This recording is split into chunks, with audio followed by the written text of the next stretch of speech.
मैं doctor J P. Maurya, सहआचार्य भूगोल, पंडित नवल किशोर शर्मा राजकीय महाविद्यालय दौसा, सेकेंड ईयर द्वितीय पाठ के विद्यार्थियों, आज मैं आपको प्रवास यानी प्रवसन के सिद्धांत के बारे में बताऊंगा।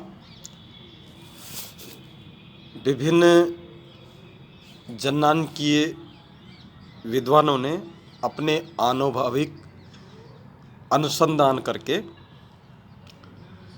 प्रवसन के कुछ सिद्धांतों का प्रतिपादन किया है। इनमें प्रवसन के संबंध में सर्वप्रथम नियम निर्धारित करने वाला विद्वान E.G. रेवेनस्टीन थे।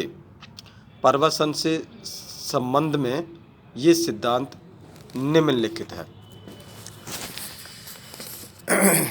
नंबर पहला है E.G. रेवेनस्टीन का प्रवास सिद्धांत, जो 1885 में था। 1885 में लागू किया इसको। इसे दूरी 6 डिस्टेंस डे के नियम भी कहते हैं, जो इस प्रकार से है। नंबर 1 है प्रवास और दूरी। अधिकांश प्रवासी छोटी दूरी तक प्रवास करते हैं। फलस्वरूप जनसंख्या में स्थानीय परिवर्तन होता है, जिससे प्रवास प्रवाह का जन्म होता है, जिसकी दिशा विस्तृत व्यापारिक और औद्योगिक केंद्रों की ओर होती है। दूसरा है पदानुक्रम प्रवास। तीव्रता से वृद्धि करते हुए नगरों में उनके आसपास के ग्रामीण क्षेत्रों में जो रिक्तियां विद्यमान होती हैं, उन्हें पूर्ण करने के लिए सुदूर क्षेत्रों से प्रवासी आते हैं। यह क्रिया नगरीय प्रवाह के दूरस्थ क्षेत्रों में पहुंचने तक सक्रिय रहती है। 3 नंबर है धारा एवं प्रतिधारा। प्रत्येक प्रवास की मुख्य धारा क्षतिपूर्ति के लिए प्रतिधारा को उत्पन्न करती है। 4 है ग्राम व नगर विभेदन। ग्रामीण क्षेत्रों की अपेक्षा नगरीय लोगों में प्रवास की भावना भिन्न होती है। यानी ग्रामीण क्षेत्रों की अपेक्षा नगरीय लोगों में प्रवास की भावना भिन्न होती है। 5 नंबर है स्त्रियों की अधिकता। न्यूनतम दूरियों के प्रवास में स्त्रियों का बाहुल्य होता है। 6 नंबर है तकनीकी विकास एवं प्रवास। तकनीकी विकास के साथ प्रवास की मात्रा में वृद्धि होती है। अब है 7 नंबर प्रवास के प्रेरक। प्रवास की मात्रा को निर्धारित करने वाले घटकों में आर्थिक उद्देश्य भी प्राथमिक होते हैं। 2 नंबर है गुरुत्व मॉडल। जनसंख्या संचरण यानी प्रवास निरूपण में सन 1930 के दशकों में न्यूटन के गुरुत्वाकर्षण सिद्धांत को प्रयुक्त किया गया। तभी से जनसंख्या का आकार और दूरी का महत्व स्थानीय क्रिया प्रतिक्रिया में बहने लगा है। इसके प्रयोग का प्रथम श्रेय स्टुअर्ट को है, जिसने जनसंख्या प्रवास की सामाजिक रेखा समाकृतिक रेखा और तथा न्यूटन के गुरुत्वाकर्षण नियम में समरूपता की ओर संकेत दिया है, जिसे आगे चलकर गुरुत्व मॉडल की संज्ञा दी जाती है। वर्तमान मान्यता है कि इससे पूर्व 1909 में रायली ने यह प्रतिपादित किया था कि दो नगरों के मध्य में लोगों का प्रवसन उनके जनसंख्या गुणनफल का समानुपाती तथा उनके मध्य की दूरी के वर्ग का विपरीत होगा। रायली 1929। इस आधार पर जनसंख्या प्रवसन सूचकांक की अभिव्यक्ति निम्न रूप से है। प्रवास सूचकांक ए बराबर J1 J2 बटा D2। यहाँ ए अचल समानुपाती है, J1 प्रथम अधिवास की जनसंख्या है, J2 द्वितीय अधिवास की जनसंख्या है और D दोनों अधिवासों के मध्य की दूरी है। ये इनके इसमें सूत्र का प्रयोग किया है। 3 नंबर है न्यूनतम प्रवास सिद्धांत। अनेक प्रवसन शोधों में जनसंख्या आकार एवं दूरी संबंध निर्धारण का प्रयत्न किया गया है।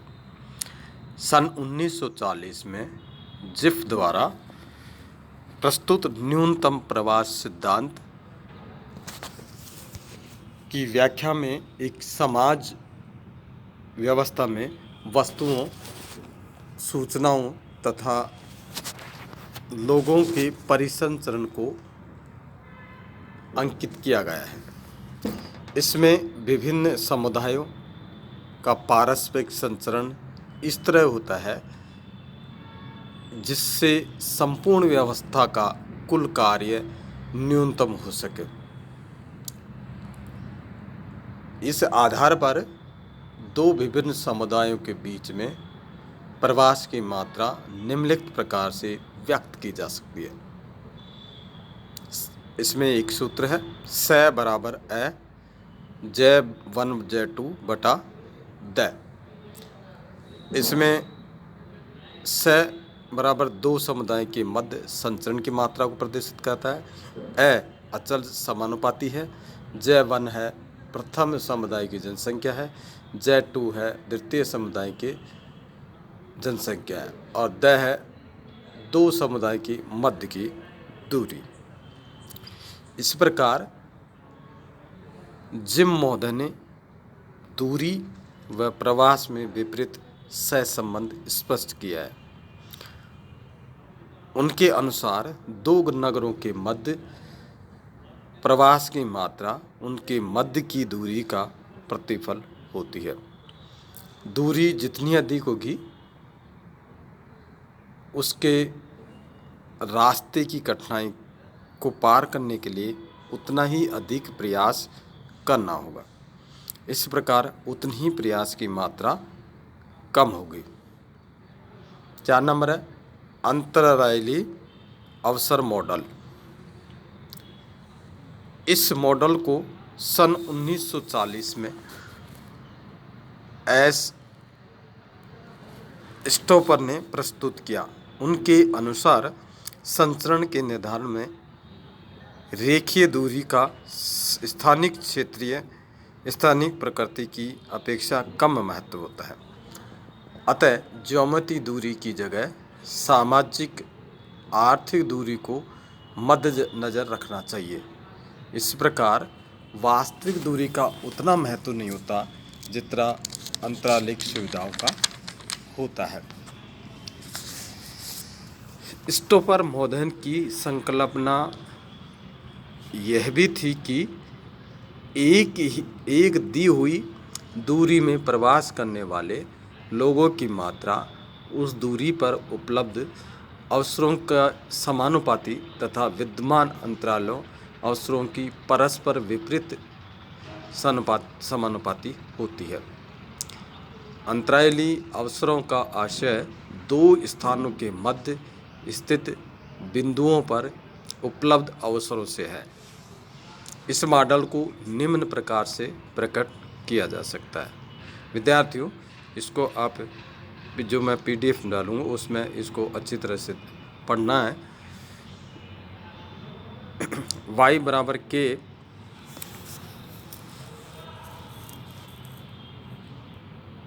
और x बटा x, ये सिद्धांत इसका ये सूत्र है। y एक स्थान से एक केंद्रीय क्षेत्र में प्रवासियों की मात्रा है।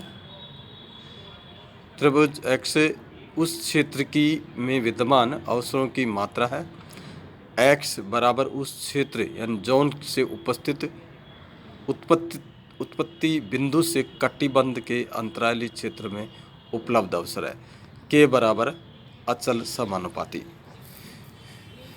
इस प्रकार वास्तविक अवसरों में रोजगार के अवसर, वातावरण, आवास आदि को सम्मिलित किया जाता है, जिसके कारण प्रवासियों के आकर्षण में वृद्धि होती है।